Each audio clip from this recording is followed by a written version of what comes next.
Imagine a world without cities, without writing, without even the idea of a king. A world where survival was a daily struggle, and every sunrise brought new dangers.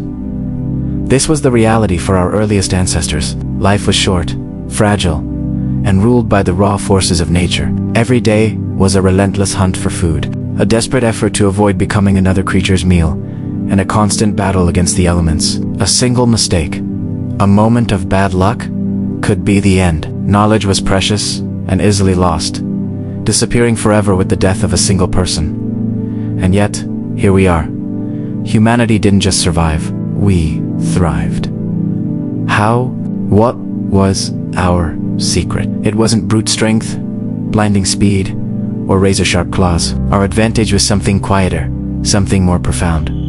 It was the power of our minds, the ability to think ahead, to see beyond the immediate moment. We learned to cooperate. This was the turning point. Small, scattered groups of humans began to work together. They didn't just hunt for today, they planned for tomorrow. They learned to anticipate the movements of prey, to track the changing seasons, and to prepare for the harshness of winter. They started protecting each other, realizing that the group's safety was their own. A lone human was vulnerable, but a group, working in unison, was a force to be reckoned with. They began to share, not just food, but something far more valuable. Knowledge. The experienced hunter taught the novice. The elder who knew which plants were safe to eat passed that wisdom down to the young. This was the birth of culture, the first invisible thread connecting one generation to the next. They built trust, a foundation that allowed them to tackle challenges far too great for any single individual. They learned that by helping each other, they were helping themselves. This long, slow dawn of humanity's period, before the first walls of a city were ever raised, was the crucible that forged who we are. Every decision to share, every coordinated hunt, every act of mutual defense was a building block. These weren't grand, heroic gestures. They were small, practical choices made by ordinary people facing extraordinary circumstances. But these choices laid the groundwork for everything that followed. For villages, for laws, for art, for the incredibly complex societies we live in today. Understanding this ancient world isn't just a history lesson. It's a journey into the very core of what makes us human. It reveals how our social and mental abilities evolved alongside our physical ones. It shows us why our species, against all odds, managed to endure while so many others vanished into the mists of time. Our story didn't begin with pyramids or empires. It began around a flickering fire, with a shared meal and a plan for the morning hunt. It began with the simple, revolutionary idea that we are stronger together. Join us as we explore these ancient choices, these forgotten moments, and the incredible story of how humanity shaped its own destiny, long before civilization as we know it ever existed. And if you found this journey into our deep past fascinating, make sure to subscribe for more. The first topic is a world of danger. Imagine a world without walls, without weapons, without any of the certainties we take for granted. Before civilization, this was humanity's reality. The world was a vast, unforgiving wilderness, and we were just one small part of it. Every single day was a struggle for survival, a tightrope walk over a chasm of constant danger. Think about it. There were no tools as we know them, no sturdy shelters, no guaranteed next meal. The predators we see in documentaries today weren't just on a screen. They were a real, lurking presence in the forests and across the plains. A rustle in the grass wasn't just the wind. It could be a saber-toothed cat, a massive cave bear, or a pack of dire wolves. Humans were small, fragile, and relatively slow compared to the beasts that dominated the land. We weren't the apex predators. Not even close. Survival wasn't about strength. It was about awareness. It was about noticing the subtle signs: a broken twig, a distant bird call, a change in the wind's direction. A single mistake could be your last. Eating the wrong berry, misjudging the depth of a river, or wandering too far from the group could mean a swift and brutal end. Life was short, and the world offered absolutely no second chances. The environment itself was an adversary. A sudden storm could bring flash floods, sweeping away an entire family in moments. A lightning strike could ignite the dry landscape, turning your makeshift camp into an inferno. There was no weather forecast, no emergency service. You had to read the sky, feel the air, and hope you made the right call. Freezing temperatures could creep in at night, and without proper fire or shelter, sleep itself was a gamble. Individual instinct was king. The primal responses of fight, flight, or freeze were hardwired into our ancestors' brains. When faced with a charging mammoth, your body would flood with adrenaline, pushing you to either run for your life or stand your ground. But pure instinct wasn't enough. Many early human species that relied on reflex alone simply didn't make it. They vanished from the fossil record, evolutionary dead ends. So what made the difference for our ancestors? How did we survive when so many others failed? It came down to something more than just instinct. It was the beginning of intellect, of strategy. Early humans learned to observe. They watched predators hunt, learning their patterns, their weaknesses. They studied the seasons, understanding when fruits would ripen and when animals would migrate. This wasn't just random knowledge. It was a survival database, passed down from one generation to the next. This constant pressure, this relentless danger, forced us to become something more. It forced us to think, to plan, to problems. How can we cross this river safely? How can we store food for the coming winter? How do we defend ourselves against a creature 10 times our size? The answers weren't easy, and they were often paid for in blood. But the most crucial adaptation wasn't a physical tool, it was a social one. Our ancestors learned that they were stronger together. A lone human was prey. A group of humans, however, could be a force to be reckoned with. They could work together to hunt larger animals, creatures that no single person could ever dream of taking down. They could stand watch in shifts through the night, protecting the young and the old. They could share knowledge, teaching each other how to nap flint into a sharp edge or find medicinal plants. This was the birth of cooperation. It was the understanding that my survival depends on your survival and yours on mine. This wasn't about friendship in the modern sense. It was a pragmatic, life or death alliance. In a world that would kill you without a second thought, the group was your only shield. Trust was the currency of survival. Children in this era had no time for a gentle upbringing. They learned the harsh lessons of the wild from the moment they could walk. They learned to be quiet, to be observant, to recognize the tracks of a predator and the call of a harmless bird. Their playground was the wilderness, and their games were lessons in survival. Those who learned quickly survived. Those who didn't were lost. This brutal, unforgiving world shaped us in profound ways. It forged our intelligence, honed our senses, and laid the foundation for society. The fear of the dark made us master fire. The threat of starvation made us brilliant hunters and gatherers. The constant danger pushed us to communicate, to form bonds, and to create the first sparks of culture, everything we are today. Our ability to innovate, to build cities, to explore the stars has its roots in this ancient struggle. The minds that designed skyscrapers are the evolutionary descendants of the minds that figured out how to build a shelter from branches and leaves. The cooperation that allows for global trade began with a small band of humans sharing the meat from a successful hunt. So, when we look back at our prehistoric ancestors, we shouldn't see them as simple or primitive. We should see them as the ultimate survivors. They lived on a knife's edge in a world of unimaginable peril, and through their intelligence, their resilience, and their willingness to work together, they endured. They faced the darkness and lit a torch, a flame that was passed down through countless generations, a flame that burns within us to this day. They didn't just survive a world of danger, they conquered it. The second topic is life in small tribes. Have you ever wondered what life was like for our earliest ancestors? Forget about sprawling cities or even small villages. For a very long time, human life was defined by something much smaller, much more intimate. The tribe, in a world teeming with threats, from giant predators to unpredictable weather, going it alone was a death sentence. To survive, humans had to band together. They formed small, tight-knit groups, usually no bigger than a few dozen people. Desi weren't just random collections of individuals. They were families and friends, bound by blood, necessity, and a shared will to live. In these early tribes, cooperation wasn't a choice. It was the very air they breathed. Every single person had a vital role to play. Some were the hunters, tracking animals for precious meat. Others were the gatherers, searching for edible plants, roots, and berries. There were the sentinels, always watchful, their eyes scanning the horizon for any sign of danger. The elders passed down wisdom, teaching the young which plants healed and which harmed, how to read the stars, and the stories of their people. Tending to the sick and injured wasn't just an act of kindness, it was a strategic investment in the group's strength. Losing even one member could weaken the entire tribe. Life was far from easy. Every day was a struggle, and trust was the currency of survival. It wasn't given freely, it had to be earned, day in and day out. Think about it. Sharing your hard-won food with someone else meant you had less for yourself. Protecting another family's children put you in harm's way. Helping someone who is weak or injured slowed the group down, making everyone more vulnerable. These were risky acts, yet they were absolutely necessary. A tribe that didn't share, that didn't protect its most vulnerable members, would eventually crumble from within. What happened to those who refused to play by these rules? The selfish, the untrustworthy, the ones who always took more than they gave. They often found themselves on the outside, and in a world filled with saber-toothed cats and harsh climates. Being isolated meant you were as good as dead. Lone humans simply didn't last long. This constant pressure forged a deep-seated instinct for cooperation and social connection that still runs through our veins today. It's why we feel good when we help others, and why betrayal feels so painful.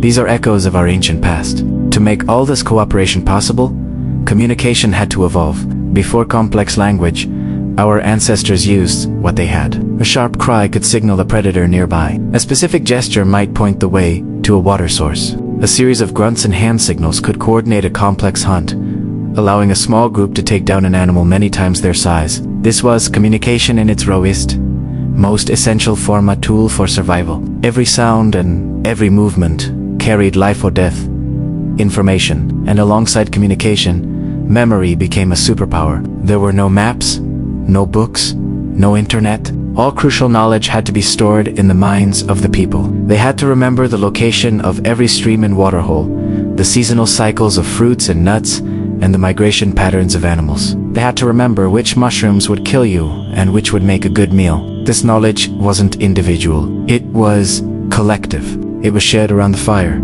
passed down from one generation to the next, becoming a library of survival tactics held within the tribe itself.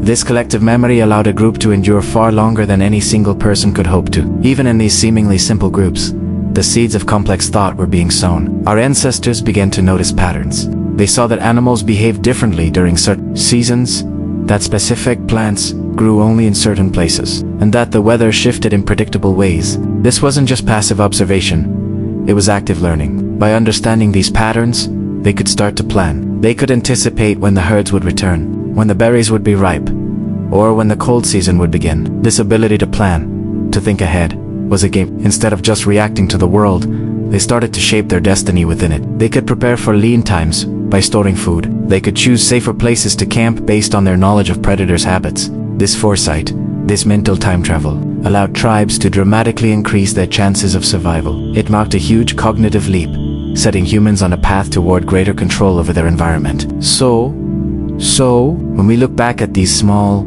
ancient tribes, we're not just looking at a primitive way of life. We're looking at the crucible where humanity was forged. It was here, in these tight-knit communities, that we learned the fundamental lessons of cooperation, trust, and sharing knowledge.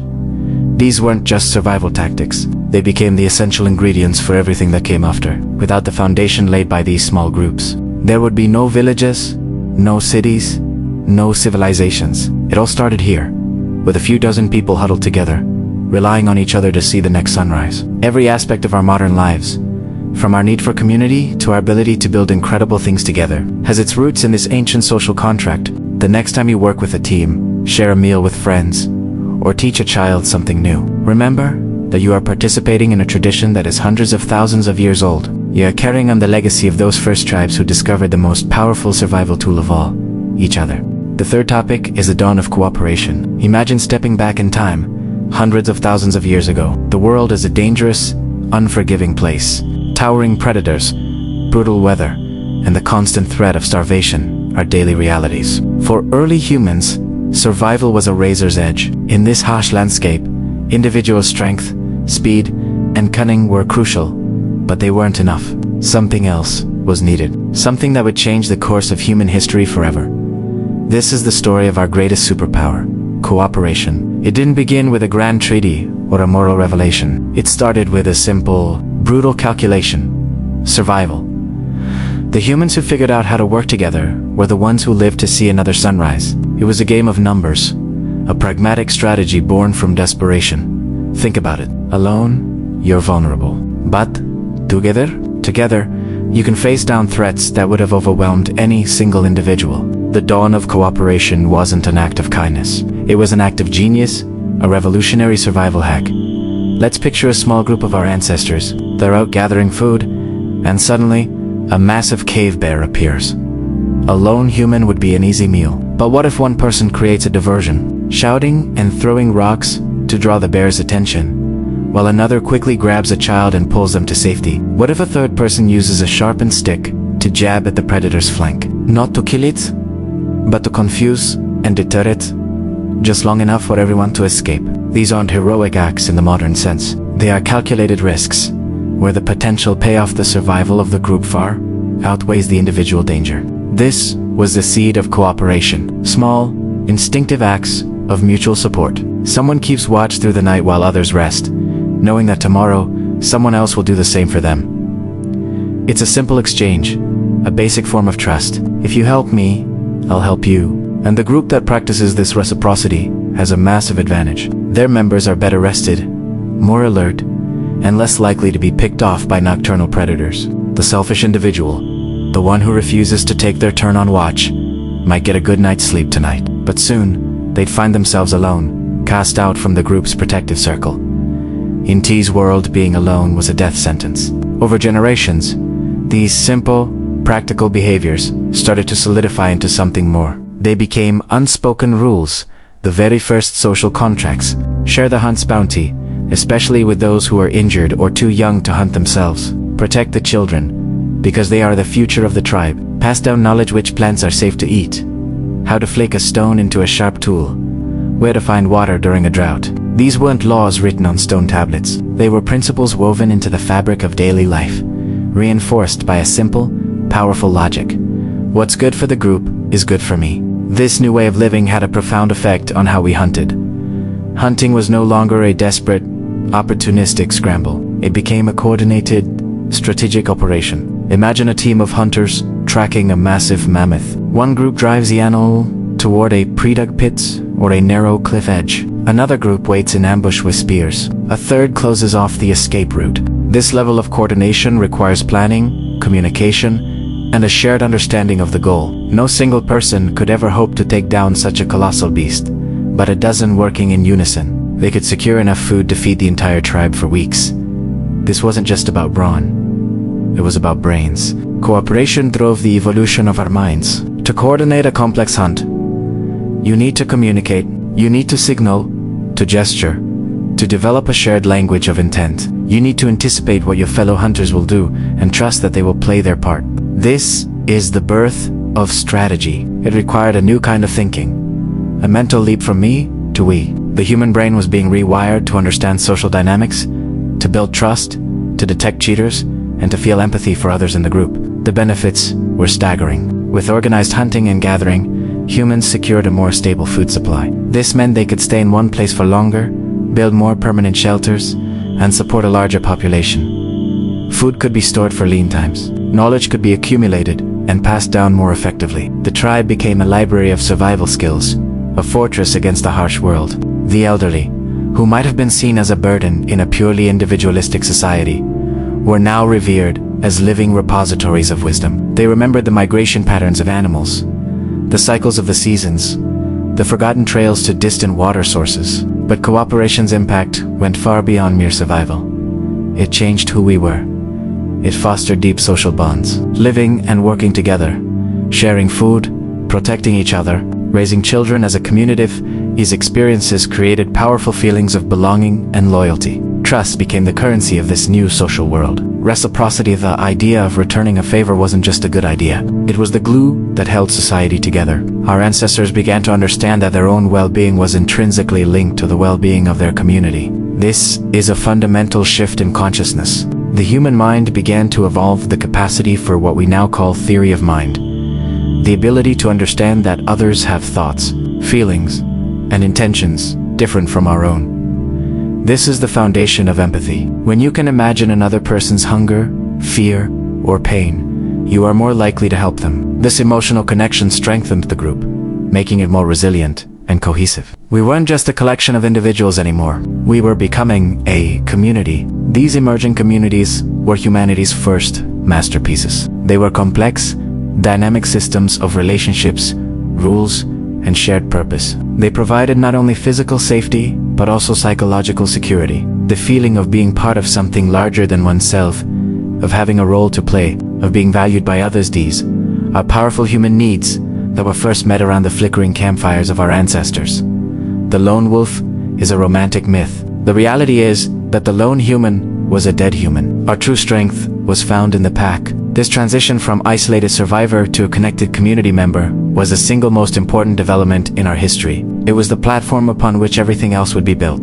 The development of more complex tools, the birth of art, the creation of language, the dawn of agriculture. None of it would have been possible without this foundational layer of cooperation. It was our secret weapon, the evolutionary advantage that allowed a physically unassuming primate to rise up and eventually dominate the planet.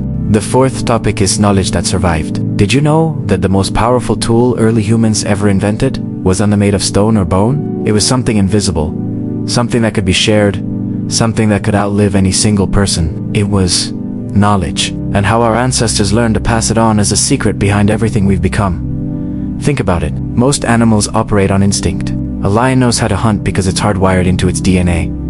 A bird knows how to build a nest. But when that individual animal dies, its personal experiences, its unique discoveries, die with it. Its instinct lives on in its offspring, but its wisdom does not.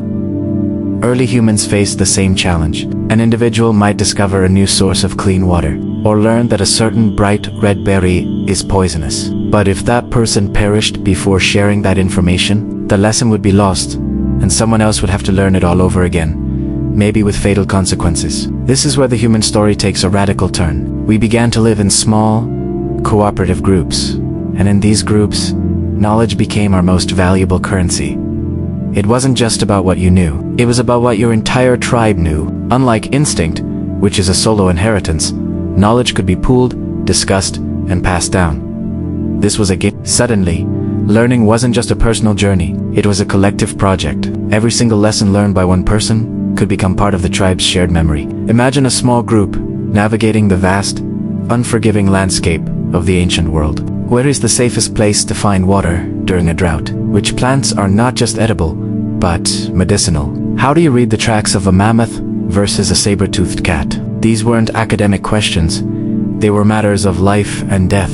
The group that remembered the location of a hidden spring would survive, while the one that didn't might perish from thirst. The group that taught its children to avoid the shiny, poisonous leaves would thrive, while others might suffer. This collective memory was the very beginning of human intelligence as we know it. It wasn't about individual brainpower alone, but about the network of minds working together. To make this work, our ancestors developed two of the most fundamental human skills: teaching and storytelling. Picture an elder, their face weathered by seasons, sitting by the fire. They aren't just telling tales for entertainment. They are replaying a successful hunt, describing the strategy in detail, explaining how the wind direction mattered, how the animal behaved, how the final strike was made. The young listeners are absorbing generations of experience, learning the art of survival without having to face the dangers firsthand. These stories were practical survival guides. They were maps of the territory, encyclopedias of flora and fauna, and manuals for toolmaking. Skills were not just learned, they were honed and refined over generations. A slightly better way to nap a flint arrowhead, a more effective method for preserving meat. These small improvements accumulated, giving the group a significant edge. The survival of the knowledge became just as important as the survival of the individual. Groups with a strong oral tradition, with effective teachers and attentive learners, flourished. Those who failed to pass on their wisdom were fragile, constantly reinventing the wheel, and often falling victim to preventable mistakes. This process forged an unbreakable link between cooperation and knowledge. Teaching isn't a one-way street. It requires trust. The learner has to trust that the elder's information is accurate and valuable. The elder has to trust that the young will listen, remember, and one day pass on that knowledge themselves. This created a powerful social bond, strengthening the very fabric of the tribe. Learning required active participation and attention. You couldn't just passively absorb these lessons. You had to engage, ask questions, and practice. This ability to share knowledge allowed humans to do something truly revolutionary: plan for the future. Most animals live in the immediate present. They react to hunger, thirst, and danger as it happens. But with shared knowledge, humans began to think ahead. They knew the cold season was coming, so they stored food and prepared warmer shelters. They observed the migratory patterns of animals, not just to hunt them today, but to predict where they would be next month. They learned the cycles of the moon and the stars, not for poetic reasons, but to mark time and anticipate seasonal changes. These actions might seem simple to us now, but they represented a profound cognitive leap. They were the first steps in breaking free from the tyranny of instinct and the immediate environment. While other species were trapped in a reactive cycle, humans were becoming proactive. We were starting to shape our destiny rather than just endure it. This was the true separation point, the moment we started on a different evolutionary path. Think of knowledge as a structure being built over countless generations. The first generation lays a foundation of basic survival facts. This water is safe. That plant is not. The next generation builds upon it, adding observations about animal behavior and tool use. The generation after that discovers how to use fire not just for warmth, but for cooking, making food safer and more nutritious. Each discovery, each shared lesson, each piece of information adds another block to the structure. It's a cumulative process. One person's spark of insight doesn't fade away. It becomes part of the permanent flame of the tribe's collective intelligence. This is why we're here today. The complex societies we live in, the technology we use, the art we created, all rests on this ancient foundation. It's built on the simple act of one human sharing what they know with another. Without the ability for knowledge to survive beyond a single lifetime, we would have been perpetually stuck. We would have remained in a constant loop of trial and error, making the same mistakes over and over again. We would never have moved beyond the most basic struggle for existence. The rise of human civilization isn't just a story of bigger brains or better tools. It's the story of shared memory. It's the story of cooperation, trust, and the enduring power of a good story told around a fire. It proves that our greatest strength isn't what's in our hands, but what we hold in our minds and share with each other. So the next time you learn something new, whether it's from a book, a video, or a conversation with a friend, take a moment to appreciate the ancient legacy you're a part of. You are participating in the very process that lifted our ancestors from mere survival to civilization. The drive to learn and the instinct to share are what made us human. The fifth topic is laying the foundations of civilization. Have you ever wondered what truly makes a civilization? Is it massive pyramids, sprawling cities, or complex laws? You might be surprised to learn that the real foundations of civilization were built long before a single stone was laid for a city wall. They weren't made of rock or mortar, but of something far more powerful: cooperation, trust, and shared knowledge. Let's journey back in time, to an era when survival was a daily struggle, and explore how our ancestors created the invisible structures that would eventually support all of human society. Before governments or written language, early humans lived in small, tight-knit tribes. Life was incredibly dangerous. Predators lurked in the shadows, resources were scarce, and the elements were unforgiving. In this brutal world, going it alone was a death sentence. The key to survival wasn't just individual strength, but the strength of the group. This is where the magic began. The culmination of constant danger, tribal life, and the need to cooperate gave birth to something extraordinary: the very blueprint for civilization. Think about it. These weren't grand monuments, but simple, powerful patterns of behavior. Small tribes began to evolve into larger communities. Why? Because cooperation and trust allowed more people to live together safely. Imagine trying to hunt a massive mammoth. One person would be easily crushed. But a coordinated group, they could strategize, set traps, and work together to bring down an animal large enough to feed the entire community for weeks. Group survival depended on this kind of collaboration on a grander scale. They coordinated hunts, shared food stores during lean times, and protected each other from natural threats like floods or wildfires. In these growing communities, leaders started to emerge. But these weren't kings or emperors who ruled by force. Early leaders earned their status through wisdom, foresight, or incredible bravery. The person who could predict animal movements, find new water sources, or bravely defend a group from a predator was the one others looked to for guidance. Those who consistently sacrificed their own interests for the good of the group earned loyalty, respect, and influence. This was the very beginning of social hierarchy, not based on inherited power, but on earned trust and proven ability. It was a system built on mutual respect, a cornerstone of any functional society. But cooperation was only one piece of the puzzle. The other crucial element was knowledge. Not just any knowledge, but cumulative knowledge. Each generation didn't have to start from scratch. Crucial observations about the world were passed down. Imagine the elders teaching the young: this berry is safe to eat, but that one is poison. The deer migrate through this valley when the leaves turn this color. During the long rains, we must move to higher ground. This was the earliest form of education, a living library of survival passed down through spoken word and demonstration. This shared knowledge led to incredible innovation. Over generations, techniques were refined. Stone tools became sharper and more effective. Methods for storing food, like drying meat or burying grains, became more efficient, allowing communities to survive harsh winters. These innovations weren't just small improvements, they were game changers. They allowed groups to thrive in environments that were previously too dangerous or barren. Humans could now expand into new territories, pushing the boundaries of their world, all thanks to the collective brainpower of their ancestors. Even what we might see as simple culture rituals, storytelling, and art had a vital survival purpose. Stories weren't just for entertainment. Tales of heroic hunts weren't just bragging. They were instruction manuals, encoding strategies for future generations. Stories of past dangers, like a sudden flood or a devastating fire, served as powerful warnings, embedding practical knowledge deep into the collective memory of the tribe. A ritual dance might mimic the movements of a prey animal, teaching young hunters its behaviors.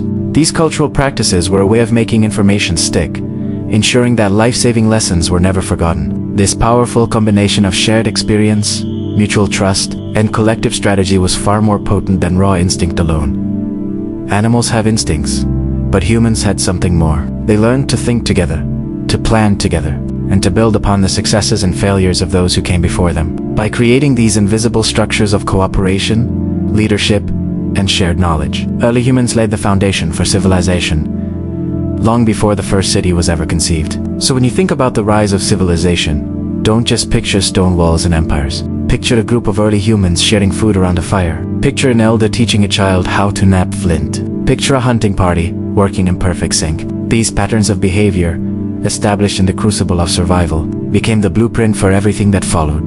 For law, for governance, and for the complex social organization we see today.